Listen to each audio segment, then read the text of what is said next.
अस्सलाम वालेकुम स्टूडेंट हमारा आज का जो टॉपिक है वो है transaction asset properties. Transaction management एक बहुत इंपॉर्टेंट टॉपिक है जब भी हम डेटाबेस मैनेजमेंट की बात करते हैं। ये टॉपिक ना सिर्फ रिटन टेस्ट के लिए बल्कि इंटरव्यू पॉइंट ऑफ व्यू से भी बहुत ज़्यादा इंपॉर्टेंट है। Transaction management related to daily life of users and person. For example जैसे अगर आप बैंक जाते हैं तो मनी डिपॉजिट करते हैं या विड्रॉ करते हैं तो this is called a transaction. इसी तरह अगर आप एटीएम में जाते हैं, अपना कार्ड इंसर्ट करते हैं, पिन लगाते हैं, मनी ड्रॉ करते हैं, this is also called a transaction. तो ट्रांजैक्शन क्या है? ट्रांजैक्शन इज़ अ प्रोग्राम और आप इसको एक इवेंट भी कह सकते हैं which include different database operation, और ये सारे ऑपरेशन एक लॉजिकल यूनिट कहलाते हैं। ठीक है, ये logical unit of a data processing जो है कहलाते हैं। The operation performed by a transaction include one और more database operation that must be completed together. जो भी ऑपरेशन हम ट्रांजैक्शन में यूज़ करेंगे वो कंप्लीट होने चाहिए। हमारी ट्रांजैक्शन जो है वो पार्शियल कभी नहीं होगी। पार्शियल मीन हमारी ट्रांजैक्शन या तो कंप्लीट होगी या फिर वो फेल होगी। तो our transaction must either completely successful और फेल। इसलिए हम कहते हैं कि ट्रांजैक्शन एक एटॉमिक प्रोसेस है जो या तो कम्प्लीटली होगा या फिर नहीं होगा। तो ये तो था हमारा ट्रांजैक्शन क्या होती है। अब to ensure the integrity of data during transaction, main हमारा पॉइंट क्या है? मेन हमारा पॉइंट ये है कि ट्रांजैक्शन के दौरान हम जो डाटा यूज़ कर रहे हैं वो कंसिस्टेंट रहे और उसकी इंटीग्रिटी जो है मेंटेन रहे। तो to ensure the integrity of the data during the transaction process we have to follow the ACID properties. तो एसिड प्रॉपर्टीज़ क्या हैं? एसिड प्रॉपर्टीज़ आर रिक्वायर्ड या use for maintaining the integrity of database during transaction processing. जब हम transaction करते हैं तो अपने डाटा की इंटीग्रिटी के लिए हमें एसिड प्रॉपर्टीज़ जो हैं वो रिक्वायर्ड होती हैं। और ये एसिड प्रॉपर्टीज़ कौन कौन सी हैं? एटॉमिसिटी है, कंसिस्टेंसी है, आइसोलेशन है और ड्यूरेबिलिटी है। तो अब हम इन सबको वन बाय वन डिटेल से देखते हैं। सबसे पहली जो हमारी प्रॉपर्टी है स्टूडेंट वो है एटॉमिसिटी, जो कि एक बहुत इम्पॉर्टेंट प्रॉपर्टी है। Atomicity mean the entire transaction takes place at once और does not happen at all. या तो हमारी ट्रांजैक्शन अगर होगी तो कंप्लीट होगी या बिल्कुल भी नहीं होगी। इसलिए हम इस प्रॉपर्टी को ऑल और नन प्रॉपर्टी या इस प्रॉपर्टी को ऑल इन वन प्रॉपर्टी या इसको ऑल और नथिंग भी कहा जाता है। तो काफ़ी नाम इसके दिए जाते हैं, लेकिन मेन पॉइंट क्या है? एटॉमिसिटी का मेन पॉइंट ये है कि इसके अंदर ऑल का मतलब या तो ये पूरी ट्रांजैक्शंस होंगी, तमाम ट्रांजैक्शंस कंप्लीट होंगी, या फिर नन, या फिर कोई भी ट्रांजैक्शन नहीं होगी। हम अपनी ट्रांजैक्शन को दरमियान में नहीं छोड़ सकते। There is non midway. Transaction जो है वो पार्शली जो है वो अकर नहीं हो सकती। ट्रांजैक्शन जो है या तो कंप्लीटली होगी या फिर होगी नहीं। तो अगर हमारी ट्रांजैक्शन जो है वो सक्सेसफुल हो जाती है, ठीक है, जो एक हमारी सक्सेसफुल ट्रांजैक्शन है तो हम इसे कहते हैं ये हमारी ट्रांजैक्शन कमिटेड हो गई है। तो कमिटेड ट्रांजैक्शन मीन कि हमारी जो ट्रांजैक्शन है वो कंप्लीट हो गई है, सक्सेसफुल हो गई है। लेकिन अगर कहीं पे हमारी ट्रांजैक्शन में कहीं पे फेलियर आ जाता है तो हमें क्या करना पड़ता है? हम अपनी ट्रांजैक्शन को रोल बैक कर लेते हैं। रोल बैक का मतलब क्या है कि हम ट्रांजैक्शन को किसी प्रीवियस स्टेट में ले जाते हैं, उस प्रीवियस स्टेट में जहाँ पे हमारा जो डाटा होता है वो कंसिस्टेंट होता है। तो स्टूडेंट अगर हम फॉर एग्जांपल हम 100 ऑपरेशन करते हैं एक ट्रांजैक्शन में और 99 ऑपरेशन में जाके हमारी ट्रांजैक्शन फेल हो जाता है, तो अब भी हम अपने डाटा को रोल बैक करेंगे, क्योंकि हम पार्शली एग्जीक्यूट नहीं कर सकते अपनी ट्रांजैक्शन को। हम या तो ट्रांजैक्शन को कंप्लीट करेंगे या फिर नहीं करेंगे, और उसको अगर हमारी ट्रांजैक्शन फेल होती है तो हम उसको रोल बैक कर लेंगे उस स्टेट पर, यानी जहाँ पर हमारा डाटा हमें कंसिस्टेंट जो है वो मिल जाए। जैसा कि डायग्राम में आप देख रहे हैं कि हमारे पास एक x की वैल्यू 500 है और y की वैल्यू 200 है। और एक्चुअली हम क्या करना चाह रहे हैं? हम यहाँ पे जूम करते हैं, x और y दो अकाउंट हैं और x ने y अकाउंट में जो है वो 100 अमाउंट जो है वो सेंड करनी है। तो t1 टाइम में क्या हो रहा है कि x जो है वो रीड करती है अकाउंट में जो उसका 500 को, यानी कि जितना उसका स्टार्टिंग वैल्यू थी, तो बिफोर का मतलब ये स्टार्टिंग वैल्यू थी x की हमारे पास, और x में से -100 हो जाता है, क्यों? क्योंकि वो हमने y के अकाउंट में भेजना है। और अब जो हमारे पास x की वैल्यू आती है वो 400 आती है और वो राइट हो जाएगी। तो इस तरह x की वैल्यू हमारे पास 400 आ गई। और जब T2 ट्रांजेक्शन, यानी T ट्रांजेक्शन हमारे पास पूरी ट्रांजेक्शन है, होल ट्रांजेक्शन, इसको हमने 2 पार्ट कर लिए, T1 एंड T2, और उसमें रीड y की इनिशियल अमाउंट हमारे पास 200 थी, और उसमें 100 जो कि x ने सेंड किया वो प्लस हो जाएगा। तो अब जो y की अमाउंट आई वो 300 आई। तो स्टूडेंट अब ये देखें, ये जितनी भी ये ट्रांजैक्शन हुई है, ये ट्रांजैक्शन हुई है, T2 ट्रांजैक्शन हुई है, तो ये फुल होगी।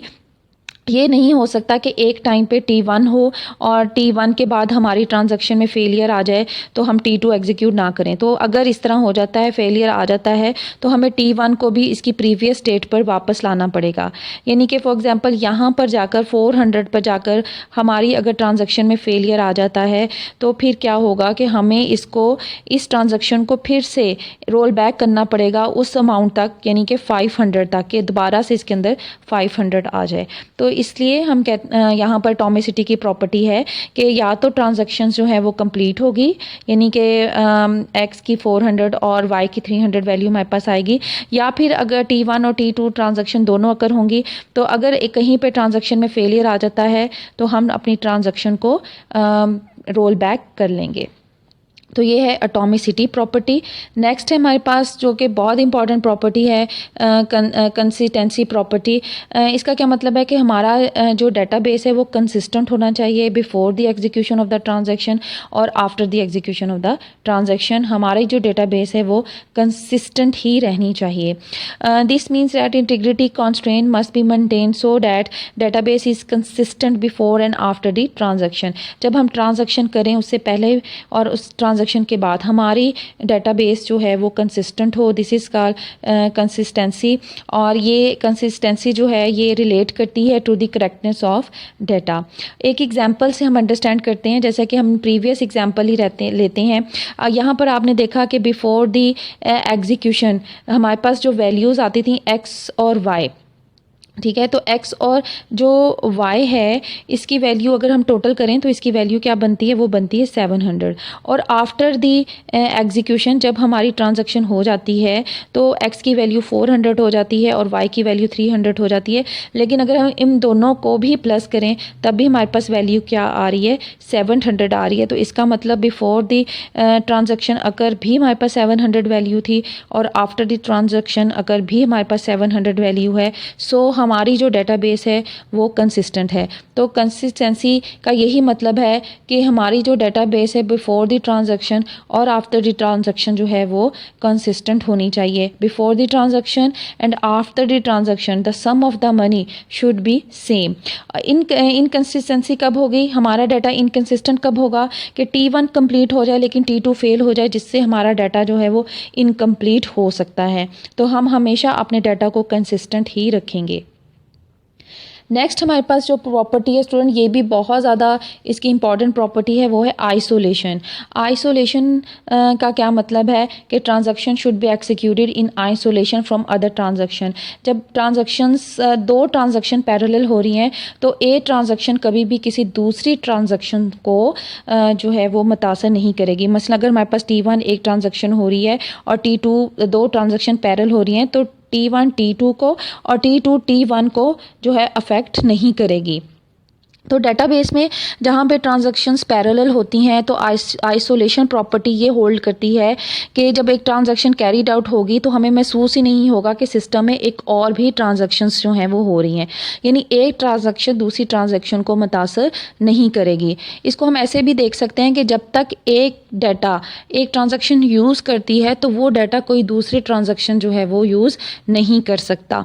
तो action perform by the transaction will be isolated. तो एक ट्रांजैक्शन जो भी एक्शन परफॉर्म करेगी तो वो आइसोलेटेड होगी, वो दूसरी ट्रांजैक्शन को मुतासर नहीं करेगी।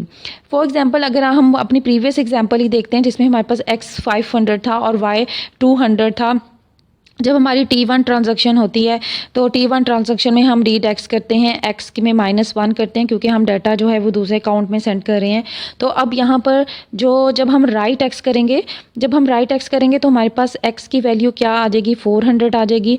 और उसके बाद y + 1, तो y की वैल्यू में प्लस कर रहे हैं 1, और राइट y, तो y की वैल्यू क्या आ जाएगी, 300। तो ये हमारी एक कंप्लीट ट्रांजैक्शन हो गई है। लेकिन अगर इस टाइम कोई और ट्रांजैक्शन भी हो रही है, जैसे T2 हो रही है, और T2 क्या करे कि सिर्फ अभी उसने रीड एक्स किया है, ठीक है, y वाला काम नहीं हुआ। ये जो y वाली ट्रांजैक्शन है ये हमारी अभी नहीं हुई। हम ये अज्यूम कर रहे हैं कि T2 आके क्या करती है, T2 आके राइट एक्स को सिर्फ ले लेती है, और यहाँ से जो राइट एक्स की वैल्यू थी, यानी राइट एक्स की वैल्यू यहाँ पर क्या थी, राइट एक्स की वैल्यू यहाँ पे 400 थी, ठीक है। जब तक हमारे पास डाटा यहाँ पर पहुँचा तो वो 400 हो चुका था, क्योंकि उसके ऊपर आपने देखा कि x - 100 हम कर चुके थे।